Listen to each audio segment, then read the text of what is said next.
Okay, first, I apologize ahead of time for the lack of light in front of me. I can tell you probably can't see my face, but you can see that I'm on vacation. I got my dog over here having a nap in the sun. I got a nice lake behind me.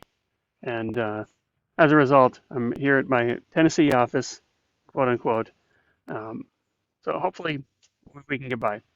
So I feel pretty good as I climb this hill to the last rest area before a gigantic hill. My wife and I were riding an organized bike ride called the Tour de Pepin. Now, the Tour de Pepin is a 72-mile bike ride that goes around Lake Pepin, which is a lake that's on the Minnesota, not the Minnesota River, the Mississippi River, in between Minnesota and Wisconsin. And we've done this before, and I feel pretty good because at mile 40, which is where we're at, mile 40 of 72, I've been pretty cranky before, but today I feel pretty good.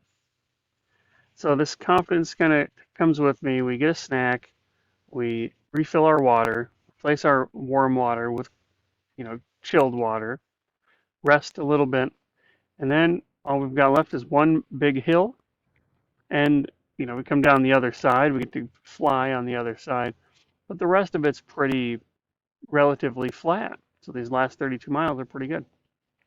So I feel pretty good. Both those feel pretty good. Now, 15 miles later, we're in Red Wing, Minnesota, at the rest area there.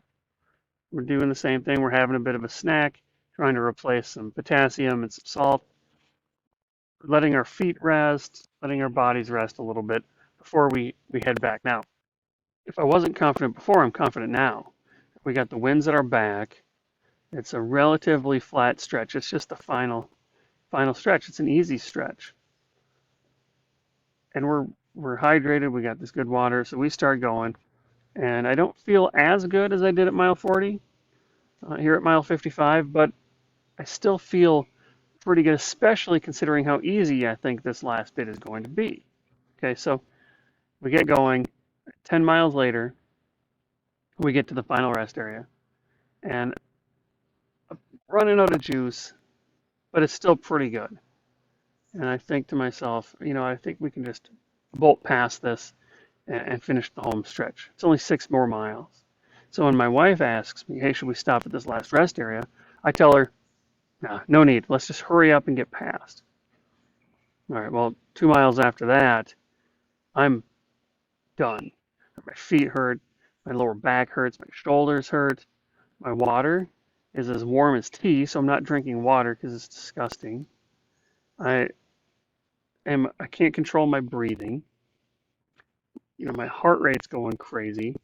I'm in rough shape, and I realize this is going to be a rough 4 miles because it's now 95 degrees and there's no shade.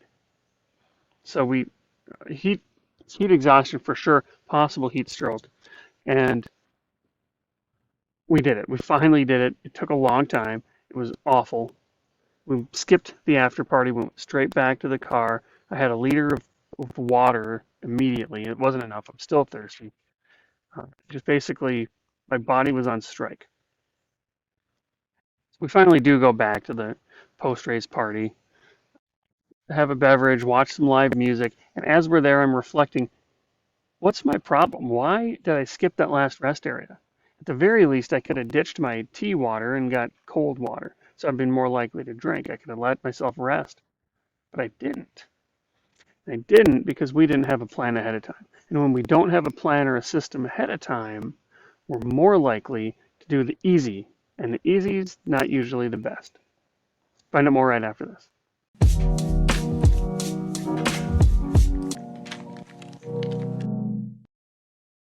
Hey, it's Derek Hagan. I'm certified financial therapist, professional, certified financial behavior specialist, here with another Money Health presentation coming to you from Tennessee.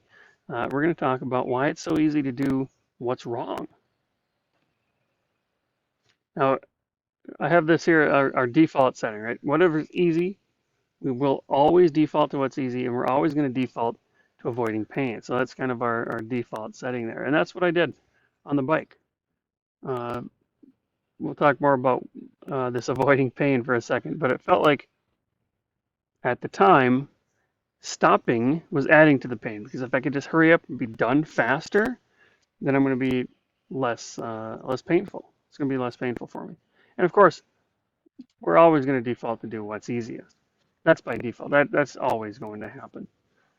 There's no question about it. Now,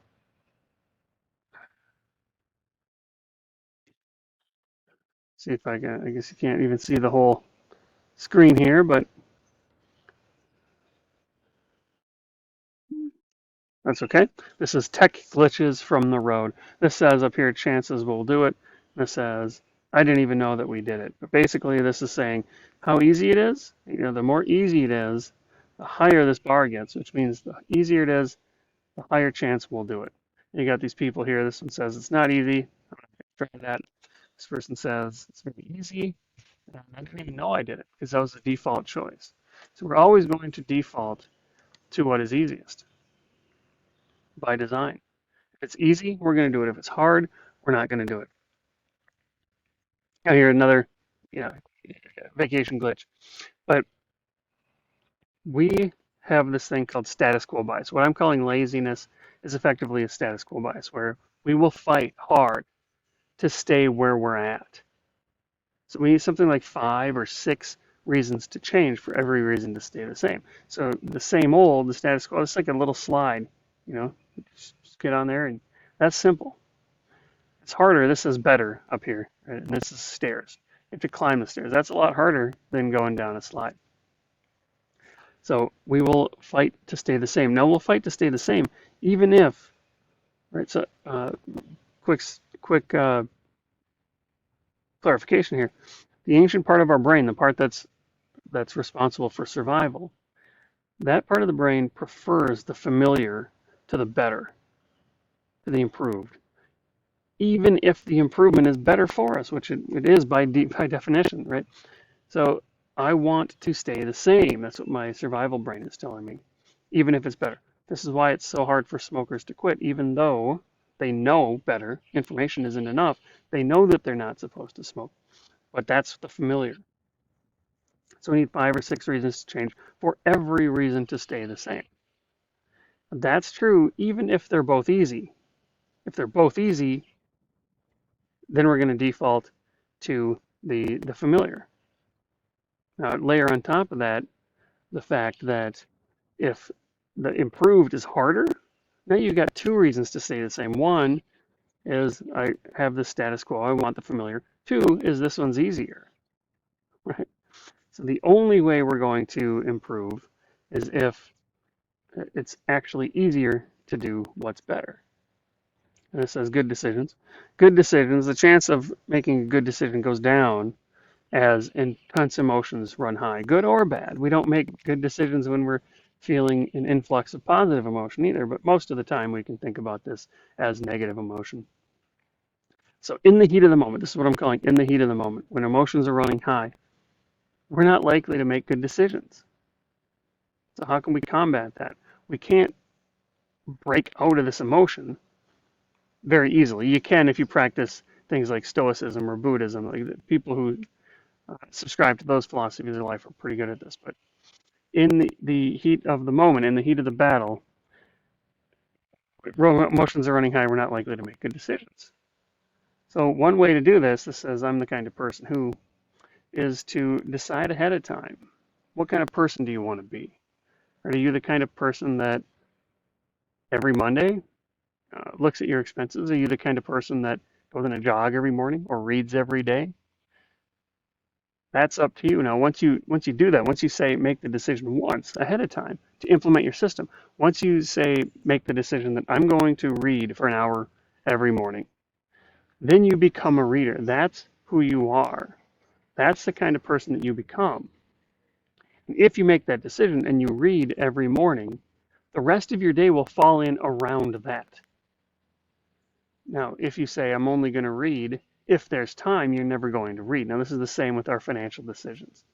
And if I'm going to, say, every Monday, look at my expenses and categorize them or whatever your system is, if you wait until there's nothing else to do, you're never going to do it. So you have to be the kind of person that checks that ahead of time. This is making rules for ourselves. And when we have a rule for ourselves, we can plan ahead. If you don't plan ahead, you run out of room like this. If you plan ahead, you can say, hey, I'm the kind of person who does this. I have a rule this. I could have had a rule that I stop at every rest area. When you have a rule for yourself, the easy thing is to follow your rule. It becomes harder to actually break your rule. Okay? So think about the kind of person you want to be. Implement these rules for yourself. You can say to yourself, I have a rule that I do X, Y, and Z. And when you do that, you can put your system in place ahead of time. So this is a spend time to save time kind of situation. You do the thing once, you spend the time once, then you don't have to decide again. You only have one life. Live intentionally.